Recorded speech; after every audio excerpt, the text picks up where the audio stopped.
네, 오늘은 뉴스체크 시작에 앞서서 여러분들에게 조금 특별한 보고를 하나 드리도록 하겠습니다. 고양신문이 올해로 창간 35주년을 맞았습니다. 지금 보시는 바로 요 지면 1989년 6월 당시 주간 고양이라는 이름으로 첫 선을 보인 고양신문 창간호 1면에 실린 사진입니다. 당시 정부가 발표한 신도시 5개 지역 중에서 일산에서 원주민들의 반발이 가장 거세게 일어났었죠. 다수의 주민들이 목숨을 스스로 끊는 그런 급박한 상황이 전개되기도 했고요. 창간호부터 지역 문제의 핵심에 뛰어들었던 고양신문은 이후 35년 동안 지역 유일의 정론지라는 자리를 지켜왔습니다. 모든 게 다 함께 해주신 우리 시민 여러분들의 덕분입니다. 하지만 지역 언론의 생존 조건은 갈수록 정말 어려워지고 있는 게 현실입니다. 그래서 종이신문의 한계를 벗어나기 위해서 4년 전부터 지금 보고 계신 이 유튜브 방송도 저희가 운영을 시작한 거고요. 감사하게도 구독자가 13,000명 넘기면서 나름대로 지역에서 매체 영향력을 갖는 그런 유튜브 채널로 자리매김을 했습니다. 하지만 솔직히 여러분들에게 좀 사정을 말씀드리면 여전히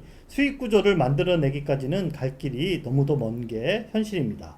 여러분들이 고양신문, 고양팟을 응원해 주실 수 있는 가장 확실한 방법은 한 달에 자동이체 4,990원 후원 회원을 가입해 주시는 것입니다. 이번 창간 35주년을 계기로 후원 회원 가입을 정중히 우리 구독자 여러분들에게 요청드리고자 합니다. 후원 회원이 된다고 해서 일부 회원 전용 영상 보시는 것 외에는 저희가 혜택을 드릴 것은 없습니다. 하지만 지역과 함께 그리고 이웃들과 함께 35년을 걸어온 고양시 유일의 지역 언론 고양신문의 역사가 앞으로도 지속적으로 이어지기를 원하신다면 정기 후원으로 고양신문, 고양팟을 응원해 주시기를 부탁드리겠습니다. 가입하시는 방법은 설명 더보기란에 멤버십 가입, 자 여기를 누르시고 가입하시면 되겠습니다. 더욱 알찬 소식으로 여러분들에게 보답하겠습니다. 감사합니다.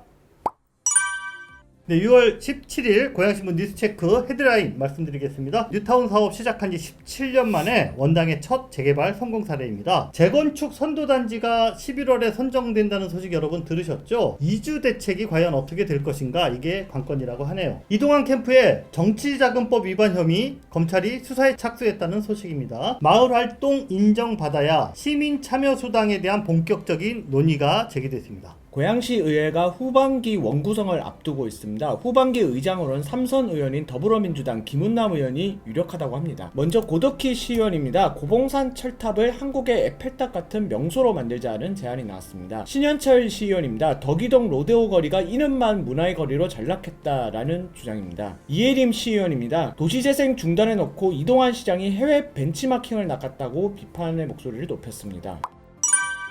많은 지역에서 부푼 꿈을 안고 도전장을 내밀었지만 정작 성공적으로 마무리되긴 무척 어려운 사업이 있습니다. 바로 재개발 사업인데요. 한때 이 8개의 지역이 동시에 이제 사업에 시동을 걸었던 원당 지역이었는데 여기 드디어 첫 번째 성공 사례가 나왔다고 합니다. 바로 뉴타운 사업이 시작된 지 무려 17년 만에 이제 입주를 앞두고 있는 원당 4구역이라고 하는데요. 지도를 먼저 보시겠습니다. 자, 동남쪽으로 원당역에서 여기가 200m 밖에 떨어져 있지 않고요. 그 아래로는 고양대로, 그리고 위쪽으로는 호국로, 그리고 바로 옆이 원당시장, 그리고 원당성당이 있습니다. 단지 이름이 원당역 롯데캐슬 스카이엘 아파트. 2024년 8월까지 공사가 마무리된다고 하네요. 보시는 것처럼 80년대 이후에 오래된 빌라로 채워져 있던 이곳에 지하 6층, 지상 36층, 새 아파트 11개 동, 세대수는 1236세대가 들어서면서 원당 구도심의 스카이라인을 바꿔놓고 있습니다. 건축 공사는 대부분 마무리가 됐고요. 조경과 인테리어가 이제 진행 중이라고 하네요. 2007년 재정비 촉진지구, 다시 말해 뉴타운 사업으로 지정된 후 17년 만의 일입니다. 1236세대라고 하셨는데요. 네. 이 분양 비율이 얼마나 되는 건가요? 조합원들 분양이 478세대, 그리고 일반 분양이 648세대로 일반 분양이 좀 많습니다. 재개발 사업을 진행하다 보면은 그 일반 분양 입주자들, 그리고 또 조합 입주자들 간에 이게 이해관계가 좀 다르거든요. 그래서 그게 또 걸림돌이 되는 그런 케이스가 종종 있는데, 다행히 이곳 원당역 롯데캐슬의 경우는 원활한 소통을 통해서 양측의 의견을 적절히 반영했다라고 하네요. 이런 재개발 사업한테 가장 걸림돌이 되는 게 기부 체납 문제잖아요. 네네. 이번에 이곳 같은 경우도 도시 인프라를 정비하는 그 기부 체납 네. 비율에 대한 좀 궁금증이 있을 것 같은데. 네, 맞습니다. 주변이 모습이 좀 많이 달라지고 있어요. 원당 4구역 기부 체납 내용을 좀 보니까 그 아파트를 둘러싼 좁은 길을 확장하고 그리고 공원, 주차장 이렇게 설치하는 거 이게 핵심이거든요. 원당 시장 가보신 분들은 아실 거예요. 원당 시장 그 후문에 그 새마을금고 거기 리스 쇼핑 있는 데부터 그 안쪽에 원당 농협 로컬푸드 매장까지 여기가 한 180m 정도 되는 거리인데 요거 4차선으로 이번에 확장이 됐습니다. 그리고 원당 시장 후문 쪽에 원당 성당 주변에 공터를 활용해서 시장 이용객들을 위한 주차장도 새로 만들었고요. 공원의 경우는 반대쪽 원당 옆쪽 가까운 곳에요. 여기 407-10번지 여기에 6,500제곱미터 규모로 별마루 공원이라는 이런 공원을 새로 조성을 한다고 합니다. 그 밖에도 이 단지를 둘러싼 그 사방 모든 도로가 이제 새롭게 확장하는 그런 기반시설 공사가 지금 마무리 단계에 있습니다. 원당에서는 처음으로 이제 완공해서 이제 분양까지 한 사례여서 관심이 모아지고 있는데 고양시 전체로 보면은 몇 번째일까요? 2022년 9월에 입주한 능곡 1구역 여기가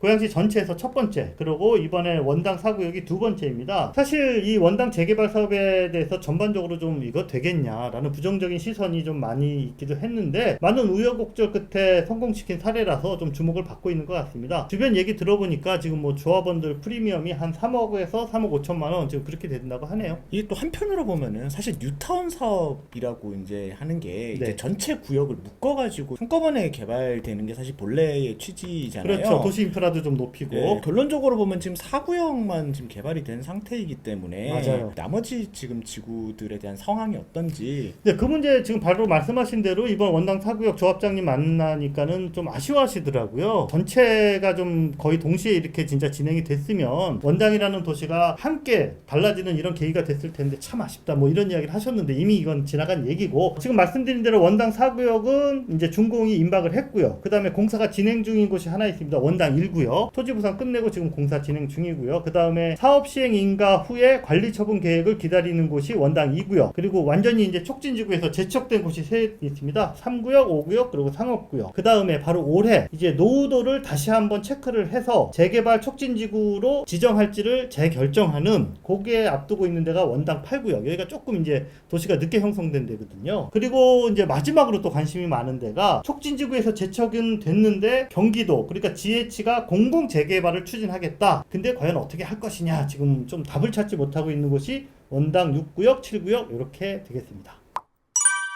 노후계획 도시 1기 신도시 재건축 얘기도 같이 한번 짚어보려고 하는데요. 지난달에 그 일산 신도시 아파트 중에 가장 먼저 재건축을 추진한 일명 뭐 선도지구 물량이 9,000호까지 가능할 것이다. 이런 네. 소식이 나왔었죠. 맞습니다. 국토부 장관 그리고 경기도 행정부지사 그리고 5개 신도시의 지자체장이 함께 모인 그런 간담회 자리에서 규모가 정리가 된 내용인데요. 일산의 선도지구 물량은 적게는 6,000호, 많게는 9,000호까지 잡혔습니다. 5개 1기 신도시 중에서 분당 다음으로 이제 큰 규모고요. 우리가 보통 아파트 단지 하나를 2,000호에서 3,000호로 이렇게 계산을 하거든요. 그런 점을 감안하면은 적게는 3개, 많게는 4개 단지까지 선도지구로 지정되지 않을까 예상을 해볼 수 있겠네요. 그럼 구체적인 선도지구 선정은 언제 결정이 되는 걸까요? 네, 고양시가 이달 25일부터 신청을 받거든요. 그래서 공모를 진행해서 올 가을 11월에 최종적으로 발표를 합니다. 지난해 7월에 이제 고양시가 재건축 사전 컨설팅 지원 사업이라는 걸 했었잖아요. 그때 대상 단지로 9개 단지를 네. 선정한 적이 있었는데 이곳이 이번에 뭐 선도지구 선정에 또 좀 유력한 후보가 되는 건지. 고양시 담당자가 이야기를 했는데 재건축 사전 컨설팅 지원 사업의 대상이라고 해서 선도지구 선정에 우선권이 주어지는 건 전혀 아니다. 어디까지나 국토부가 제시하는 표준평가 기준에 따라 선도지구를 별도로 이렇게 선정할 것이다. 국토부 표준평가 기준이란 얘기가 나왔네요. 표를 보시는 것처럼 뭐 여러 가지 뭐 배점들이 쭉쭉 있는데 주민 동의율이 가장 높습니다. 60점. 다른 거는 10점, 10점 이런데 주민 동의율이 결정적으로 이제 관건이다라고 정리할 수 있겠습니다. 1기 신도시 재건축 관련해가지고 또 궁금한 내용이 좀 하나 있을 것 같은데요. 이게 바로 이주대책 문제. 이것도 네. 풀어야 될 숙제이기도 하죠. 이게 네. 아무래도 동시다발적으로 이 재건축이 진행되면은 살고 있던 사람들 그럼 어디로 가? 이런 질문이 당연히 나올 수밖에 없는데요. 국토부는 재건축 선도지구에 대해서 이제 2027년 착공해서 2030년에 첫 입주라는 계획을 발표하고 있습니다. 자, 요대로라면은 바로 내후년에 최대 39,000 9천 가구가 동시에 이사를 해야 되는 이런 수요가 한꺼번에 생기는 이제 이런 셈이거든요. 그렇기 때문에 현실적이고 아주 좀 구체적인 이주 대책이 없다면 자칫 혼란이 일어날 수도 있는 그런 상황입니다. 주민들 대상으로 설문조사를 실시해서 이주 계획을 수립한다라는 게 이게 대체 뭔 말인가요? 당초에는 5개 일기 신도시에 각각 최소 한 곳씩 임대주택형 이주 단지를 마련하겠다라고 이제 국토부가 대안을 발표를 한 거예요. 근데 여론의 반대에 부딪힌 겁니다. 임대주택 단지가 아무래도 소형 평수이다 보니까 재건축 추진 주민들이 공공 임대주택으로 단체로 이동하는 것에 대해서 소형 평수로 강제 이주를 강요하지 말라라면서 부정적인 이런 여론이 좀 일어났어요. 그래서 결국은 지금 여기서 이제 주민 설문조사를 하겠다라는 게 그냥 한 발 물러선 거예요. 그러면 진짜 주민들이 임대주택 단지보다 다른 거를 선호하는지 한번 좀 우리가 설문조사를 통해서 파악해 보겠다라고 그냥 지금 일단 물러선 그런 상태입니다. 실제로 그 정비업계 전문가에게 물어봤는데 설문조사를 통해 제시되는 개별적이고 다양한 주민 요구가 이게 다 서로 제각각일 텐데 이걸 일일이 다 맞춰준다? 이건 거의 불가능한 얘기다 라고 이야기를 하면서 국토부가 이 문제를 어떻게 풀어갈 건지 뭐 전문가인 나도 도저히 감을 잡을 수도 없다라고 머리를 좀 내저었습니다. 이주 계획에 따른 이제 수요가 얼마나 될지 이런 그쵸. 것들에 대한 예측, 시뮬레이션 이런 부분들이 정확해야죠. 기본적으로 나와야 되는 언제부터 부분이잖아요. 언제까지 이런 식으로. 근데 이 예측조차도 지금 다소 혼란스럽다라고 하던데요. 앞서 말씀드린 대로 국토부는 아무리 길어도 공사기간 3년 넘기지 않을 거다라는 입장이었는데요. 하지만 재건축 정비업계에서는 순수 공사기간만 36개월 이렇게 잡고 있습니다. 그러니까 앞뒤로 뭐 집을 비우고 이사하고 공사 준비하고 이런 시간 더하면 일단 3년은 무조건 넘어간다 이런 이야기고요. 더군다나 최근 들어 이 소음이나 분진 등 환경 문제 때문에 철거하는데 예전보다 시간이 좀 많이 걸리고 있다 그래요. 그리고 근로자들의 노동 환경도 주 52시간이 정착된 상황이기 때문에 재건축 공사 기간을 넉넉히 한 40개월 이상 잡아야 된다. 그런 의견을 건설사들이 내고 있다라고 합니다. 그럼 지금 상황으로는 이주 대책이 뭐 사실상 좀 없다고 봐야 되는 거네요.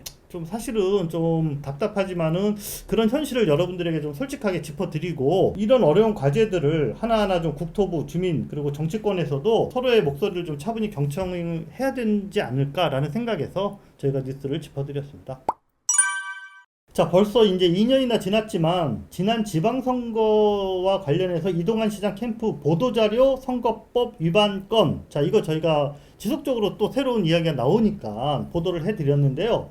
자, 근데 이번에는 정치자금법 위반 혐의에 대해서 이제 본격적인 수사가 이루어지고 있다라는 소식입니다. 어떤 내용이죠? 취재된 내용만 가지고 말씀을 좀 드려야 될 것 같은데요. 일단은 작년 6월에 이 덕양구 선관위에 신고됐던 사안이 있습니다. 네. 그리고 선관위의 조사까지 이루어졌고 결과 통보까지 됐던 사안이고요. 그렇기 때문에 이제 말씀드릴 수 있는데 일단은 신고됐던 사안은 크게 세 가지로 정리할 수 있을 것 같은데 네. 이동환 시장 캠프 내에 이제 선거 자금 이제 활용과 관련해 가지고 문제점이 있다. 우선 첫 번째는 이 선거 차량에 대한 문제를 제기를 했는데요. 이 이동환 캠프에서 선거 차량을 대여할 때 선거자금 계좌를 활용해야 그렇죠. 되는 거잖아요. 근데 그 계좌에서 돈을 쓰지 않고 내부 관계자가 자기 돈으로 유세 차량을 빌려온 다음에 다 이제 선거 때 쓰고 나서 나중에 이제 그 선거회계 담당자한테 이 돈을 정산 받았다라는 주장입니다. 그 돈이 이제 430만 원이었다고 하는데요.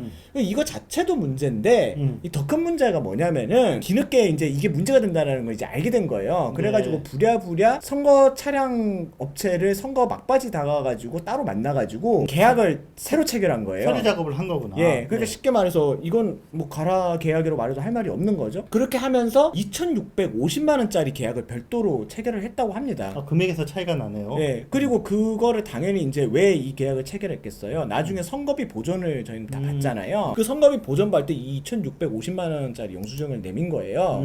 그러면 이제 선거비를 이제 2,650만 원을 이제 실제로 보전을 받은 건데 이 내용에 따르면은 실제 쓴 돈은 430만 원에 불과하고 그럼 나머지 돈들은 이제 허위로 사실은 보전 받은 거 아니냐 그게 주장이. 첫 번째고. 그리고 두 번째는 뭐냐면은 이 전체적으로 이 이동환 캠프 선거비 보전 금액으로 이제 제출해서 받은 금액이 약 3억 4천만 원 정도 된다고 해요. 근데 이제 이 서류를 이제 제출을 하려면은 후보자의 직인이 들어가야 되고요. 그다음에 선거 회계 책임자의 직인이 들어가야 되고 선거 사무장의 직인 요 세 개가 들어가야 됩니다. 네. 근데 이 정작 청구 서류에 이 사무장이었던 이제 김모 씨가 나는 여기 도장을 직인한 적이 없다 이런 주장을 했다고 고발인이 주장을 한 거예요. 그리고 이제 녹취록까지 있다 이렇게 얘기를 한 건데 만약 선거 사무장의 직인이 없이 이 서류가 제출했다면 이것도 이제 허위 서류가 되는 것이고 네. 이거 사문서 위조가 되는 것이고 더 큰 문제는 그렇게 제출한 서류를 가지고 이 선거비 보전을 받았으면은 국고 횡령에도 해당할 수 있지 않나. 네네. 저도 정확하게 잘 모르겠습니다.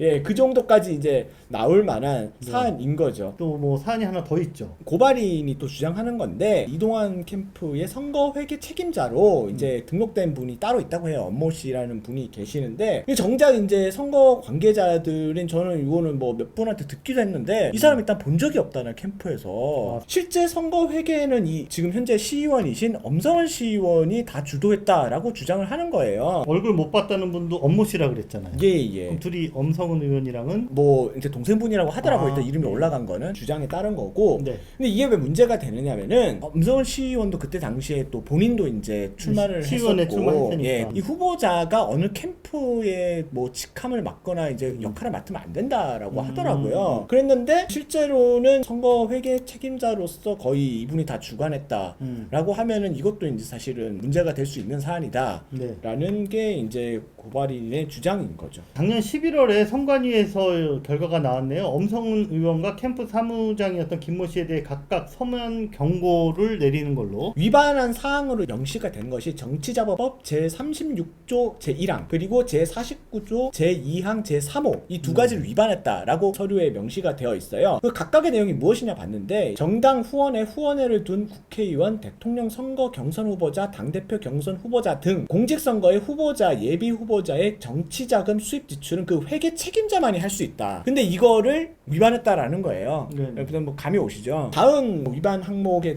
내용을 살펴보면은 신고된 예금 계좌를 통하지 아니하고 수입 지출한 자의 경우 2년 이하 징역 또는 400만 원 이하의 벌금형에 처한다라고 명시되어 있습니다. 요거는 이제 아마 그 차량 대여 문제와 관련된 건인 것 같아요. 근데 이 위반했다라는 것만 되어 있고 구체적인 위반 사안에 대해서는 이제 명시가 되지 않아서 이걸 선관위에 물어봤어요. 네. 구체적 위반 사항이 뭐냐 얘기를 안 하려고 그러더라고요. 되게 조심스러워하면서 일단 이게 뭐 현재 경찰 수사 중인 상황이기도 하고 나중에 법정에서 다툴 문제인데 우리가 이거에 대해 가지고 뭐 디테일하게 얘기하고 그런 거는 좀 약간 영향을 줄 수도 있고 어쨌든 뭐 좀 답변하기 곤란하다. 이 선관위 답변이 좀 두루뭉술하긴 하네요. 이게 자기네들이 취할 수 있는 행정 조치 중에 가장 강한 거래요. 선관위에서? 예, 유사 사례로 한 번 더 적발될 경우에 바로 이제 고발 조치를 한다라는 건데, 근데 이거 뭐 사실 위반 사안 발견됐으면 직접 고발 조치를 해야 되는 거 아닌가 저는 네. 좀 싶긴 한데 확인을 좀 해봤어요. 그랬더니 실제적으로 지금 선관위가 이거에 대해 가지고 판명을 내린 것이 되게 좀 제한적이더라고요. 네. 지금 앞서 얘기했던 그 차량 대여비 대납하고 나중에 지급받은 30만 원에 대해서는 이제 확실하게 이제 조사 결과를 내려가지고 이거에 대해 가지고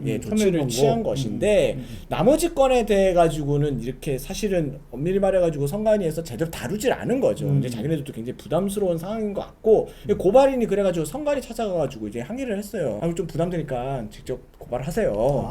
네.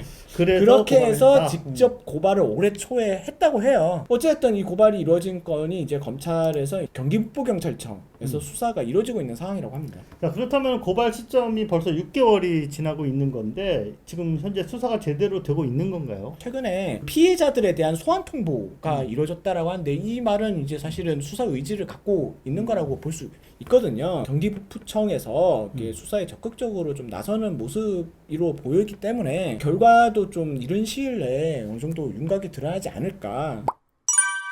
고양시 마을 활동가들의 모임인 마을 공동체 고양 네트워크, 일명 고양넷 시민 참여 수당에 대한 논의를 시작했다라고 해서 이제 시민들 사이에서 관심이 좀 모아지고 있는데요. 시민 참여 수당, 자, 이게 어떤 개념이에요? 기본소득 이야기는 좀 많이 들었잖아요. 아, 예. 근데 이게 기본소득과 문제의식 출발점이 약간 좀 비슷하다고 하더라고요. 네. 이게 제레미 리프킨이라는 학자가 있다고 하는데 이분도 그렇고 뭐 많은 사람들이 이제 최근에 주장을 하는 게 이 정보기술 발전이 이제 일어나면서 출퇴근 이런 일자리들이 정규직이라고 혹시 부르죠. 근데 네. 점점 줄어들고 있고 이거 실제로 뭐 AI가 등장하면서 좀 뭐 정규직 일자리들이 사라지는 거 아니냐 그런 얘기도 많이 나오잖아요.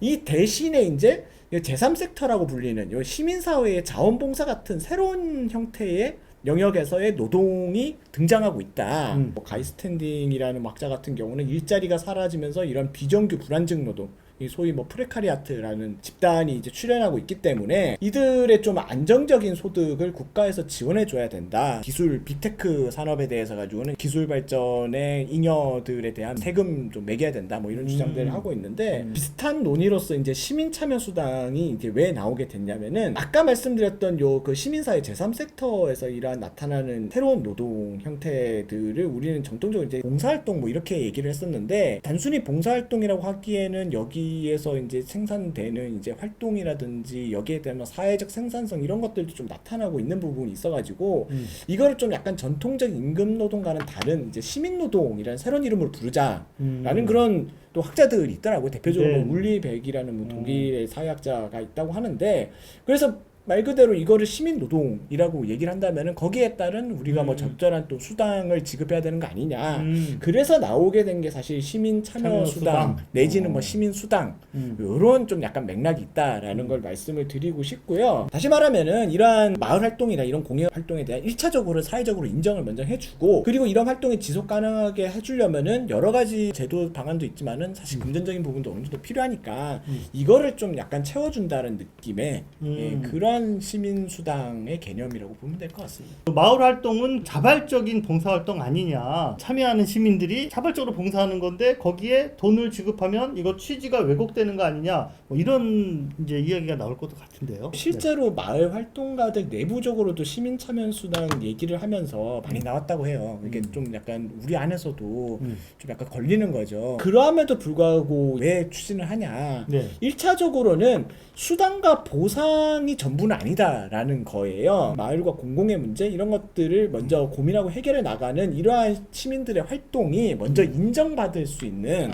그러한 좀 구조가 필요하다. 이것이 이제 1차적인 거고 그리고 네. 이 활동이 행정과 정치 그리고 뭐 시민들 사이에서 어떻게 하면 공적으로 인정받을 수 있을지 그리고 시민들의 사회 참여를 활동들이 더 확산될 또 필요도 있잖아요. 네. 이런 것들을 어떻게 할 수 있을지 고민하면서 자연스럽게 시민 참여 수당이 이야기됐다. 고향 파주 마을 활동가 100명에게 설문조사를 해봤대요. 마을 활동을 시작하게 된 이유는 돈 때문이다는 거의 없었고 사람들과의 관계 때문 그리고 뭐 그 이런 내가 사회적으로 어떤 역할을 한다는 성취감 이런 것들이 대부분이었는데 그 대부분 다 이제 5년을 넘기기가 어려워가지고 그 전에 그만두는 이유 어려움들에 대해 가지고 대부분이 이제 경제적 어려움, 뭐 지속 가능성 문제 이런 것들을 얘기를 했다고 해요. 맞아요. 그러니까 이 말인즉슨 뭐냐면은 시작할 때 돈 때문에 시작하는 건 아니지만 그만두는 문제가 결국 연관되어 있다라는 거거든요. 이런 마을 활동의 고민이 그런 거잖아요. 최근에 이제 지원이나 이런 것들이 끊기고 이제 마을 중간 지원 조직이 이제 사라지고 이런 문제가 발생하면서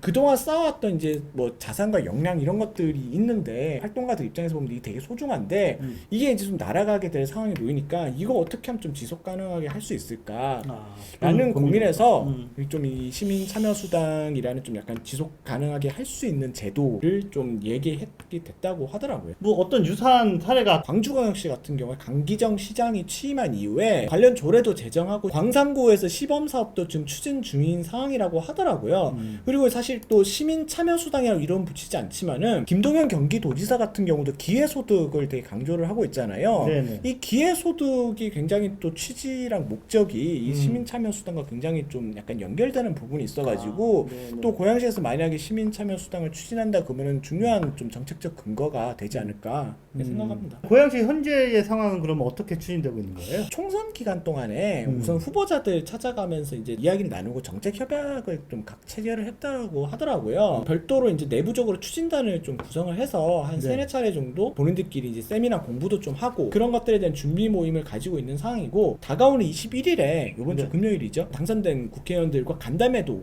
진행을 할 예정이라고 합니다. 막 발걸음을 뗀 상태지만은 발걸음을 뗀 거 자체가 굉장히 좀 큰 의미가 있지 않나라는 생각이 들고, 특히나 이제 고양시 같은 경우를 또 보면은 이 고학력 전문직 은퇴자 분들이 많이 고양시에 머물잖아요. 또 고양시 살기 좋기도 하고 막 그러니까 이분들이 보면은 특히나 최근에 주민자치회나 이런 데서 이제 되게 중요한 역할들을 많이 하고 계세요. 전문성을 좀 거기에 발휘하기도 하고. 주민자치 회장님들 보면 다 사회에서 한 가닥씩 하신 분들 많이 있고 굉장히 생산성이 굉장히 크다라고 보면은 이거를 좀 계속 좀 북돋아 가지고 더 확대시키기 위해 가지고의 방편으로서 시민 참여 수당이 좀 역할을 할 수 있지 않을까. 시민 참여 수당이라는 좀 낯선 개념. 네, 앞으로도 여러분들 한번 좀 주목해 주시면은 좋겠네요.